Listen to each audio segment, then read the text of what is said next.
নমস্কার জানাচ্ছি সকল দর্শক বন্ধুদের। আবারও বলছি যে এটা আগেও আমি একবার বলেছি, আবারও বলছি।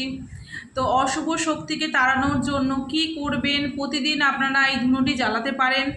আমি পরে প্র্যাকটিক্যাল করে আপনাদের দেখিয়ে দেবো, আজকে মুখে বলে দিচ্ছি, এর আগে আমি দেখিয়েছি।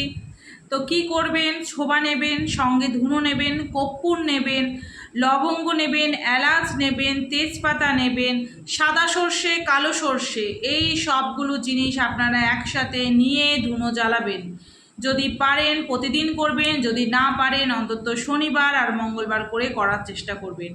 আপনাদের বাস্তুর যে কোনো সমস্যা বলুন, যে কোনো ক্ষেত্রেই আপনাদের কলহ ঝগড়া অশান্তি হয়ে রয়েছে, সেই ক্ষেত্রে কিন্তু ধীরে ধীরে ধীরে ধীরে যত করতে থাকবেন ধীরে ধীরে জিনিসটা আস্তে আস্তে কিন্তু কমে যাবে।